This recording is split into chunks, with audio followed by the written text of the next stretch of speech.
Well, it's that time of the week when we go out to California and check in with Michael Snyder for his Culture Blast report and find out what's happening in the movies. Hi, Michael. Hey, what's happening, Alex? And, the holiday season is ramping up. How you feeling? Is New York a winter wonderland by any chance? No, not yet.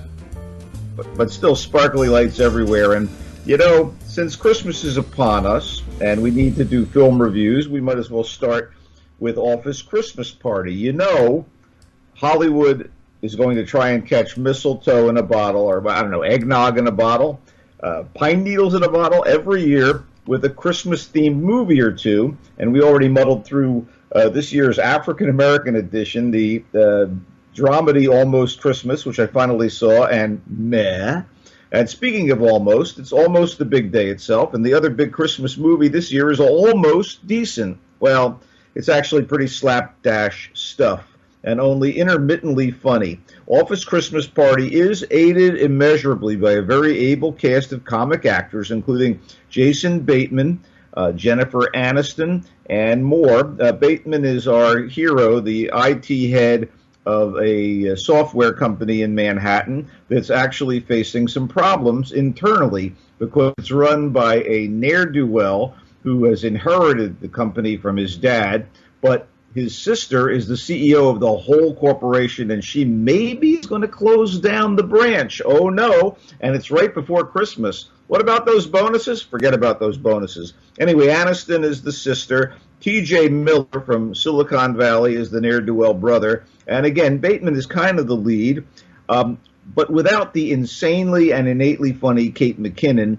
who elevates a rather tiresome stereotype, the uptight human resources head, and the broad swath cut by T.J. Miller. He's ideal for this overgrown, wildly immature head of the branch. And you get contributions from Olivia Munn, Jillian Bell, Rob Corddry, Vanessa Bayer from SNL, and Randall Park. Those are all good. And without that, we would have had nothing to recommend Office Christmas Party. As it is, most of these talented people debase themselves with lowest common denominator material that would be beneath them, if not for, the paycheck. So there's office hijinks and wretched excess during the party with a dumpster of gross-out humor, slapdash romance between Olivia Munn's character and Bateman's character, family angst, and even car chases. That's right, car chases. The real gift of a Christmas comedy would be laughter, but too much of this is like metaphorical coal in the metaphorical stocking hung by the metaphorical chimney. Dude, I wanted sugar plums. Office Christmas Party, yeah, I don't know, maybe cable. Maybe cable if you're desperate. Okay, a current frontrunner for the Best Picture Oscar, La La Land, is a fanciful musical, a modern musical starring Ryan Gosling as a talented pianist and Emma Stone as an aspiring actress, both seeking success and happiness in contemporary Los Angeles. Here's something interesting. It's directed and written by Damien Chazelle of Whiplash fame. Look, it's no easy feat to deliver a romantic, tuneful, postmodern musical in the cynical day and age we live in, and Chazelle almost pulls it off. It's almost a miracle with La La Land. It's the follow-up to Whiplash, which was, of course, Oscar-nominated and superior, so it stands in relief to that. I think Whiplash was a better film. But it has a couple things in common with La La Land. There's the interest in music and the presence of J.K. Simmons, who was admittedly a very minor character in La La Land as opposed to being a major part of Whiplash. Otherwise, this is quite a different creature from Whiplash. It turns out that La La Land is a rather romantic pastiche of beautifully shot and conceived set pieces with two game leads, one memorable song, a number of musical passages and a couple of tunes and some sort of operetta-like stuff going on, but one standout song, City of Stars, a decent supporting performance and musical contribution by John Legend, although not one of his best songs, and a lot of seeming homage to postmodern musicals of the past, such as Martin Scorsese's New York, New York, and particularly Jacques Demy's Umbrellas of Cherbourg and Young Girls of Rochefort, a couple of French films from the 60s that were sweet and lovely. But, Scorsese had Robert De Niro and Liza Minnelli as his star-crossed showbiz lovers. Here we've got Ryan Gosling and Emma Stone. Demi had songs by the great Michel Legrand, and among the performers, Catherine Deneuve, and in Rochefort, he had a Hollywood legend, Gene Kelly. That is star power. Gosling and Stone are very good and have fine chemistry, but they still don't have that kind of grand star power and presence that would have made this truly a classic. I mean, I liked it. It's lovely. A pretty perfect date movie. I would recommend seeing it in the theater. It's beautiful to look at. And Chazelle has a genuine affection for the nooks and crannies and foibles of 21st century L.A., plus the struggles that wannabes still face in the entertainment business today, just like in the heyday of Hollywood musicals like those made by, I don't know, Vincent Minnelli. I just don't think it merits the lavish praise and buzz it's accumulated. Yeah, best movie probably that I'm talking about this weekend, but I wish it had, I don't know, my heart did not soar. Maybe yours will. I don't know. Okay, let's quickly talk about the brand New Testament. Speaking of Catherine Deneuve, she's in this movie. It's a new film from a Belgian director, and it's going to piss off a lot of people if they choose to watch it. Then again, plenty of blasphemers will laugh their asses off. It's all about God existing here on the modern plane, here in the real world. He lives in Brussels in an apartment, and he just hangs around in his PJs, and he basically just tries to torment human beings. He's got a wife and a 10-year-old kid, and it's you know, he's had a son, and we know who the son is. Here's a clue: Jesus. And the kid, the little girl, is of course given a run through the ringer like Jesus was. It is kind of twisted and funny, and there are some great sight gags in it. And I don't know that people are going to see it here in the States. I mean, there are even apostles in this thing, and they are completely off the hook. It is. I think if people do see it, listen, if there's a movie reviewer at Fox News, he's not going to like it. Jaco Van Dormael, Catherine Deneuve, some good supporting work, and as God, Benoit Poulvord, who is just off the hook, out of control. I loved it, but again, you know, I'm a blasphemer. I'm one of those guys.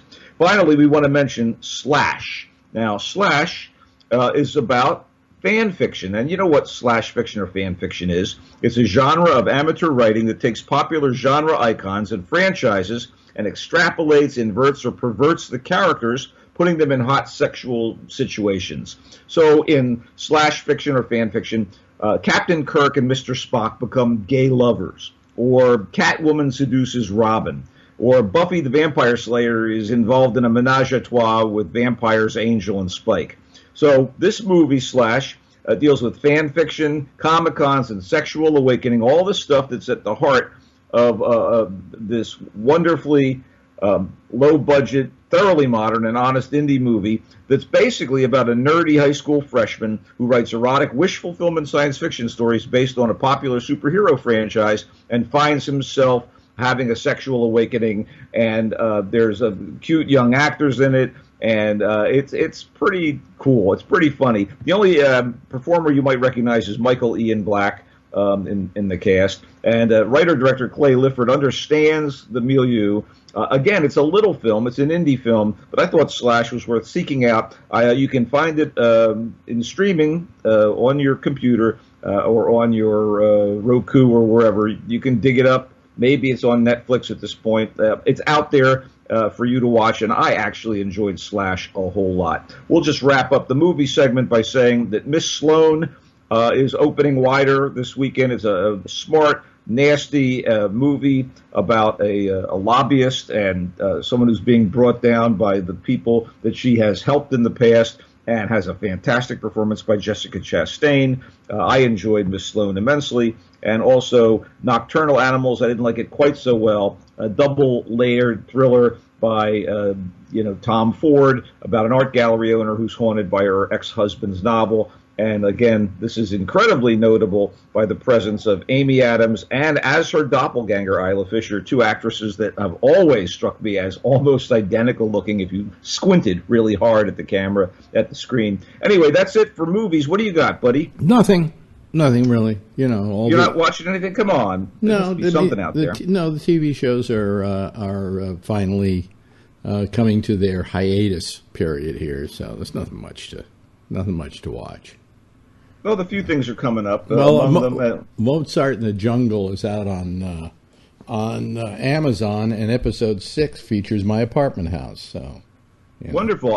That's a show I love about the young conductor of a New York orchestra, played by Gael Garcia Bernal. Love that show, personally speaking. I can't wait to watch that. Available today from Amazon, right? Right. In its entirety, so you can binge it if you like. I'm probably going to savor it over the next week or so. And let's remind people that there'll be a lot of Christmas specials and such coming up. And Doctor Who comes back after a year off with a Christmas show, which may or may not be good. Ho-hum. Yeah, well, a lot of us are going to be humming. A lot of us decided that we're tired of Doctor Who. I'm still on board because that's me. But, hey, I guess that's it. And you probably thought the last episode of Westworld was terrific. Loved it. Oh, my God. Couldn't get enough of it. Yeah, Loved it. I thought that show just tried too hard. I tried just enough for me. By the way, the last episode of Doctor Who, which was a Christmas episode, was fantastic. The Husbands of River Song. But, hey, I'm preaching to the choir probably, and you're not the choir. No. Okay. Should we wrap? Let's wrap. Okay, I'll play the theme. Okay, you can check me out on Twitter at Culture Blaster and on Facebook at Michael Snyder's Culture Blast page. Drop by, like it, listen to some of our earlier tete-a-tetes, read a few things if you like, and join us again next week for more stuff. Okay, thank you, Michael, and there's more GABNet coming right up.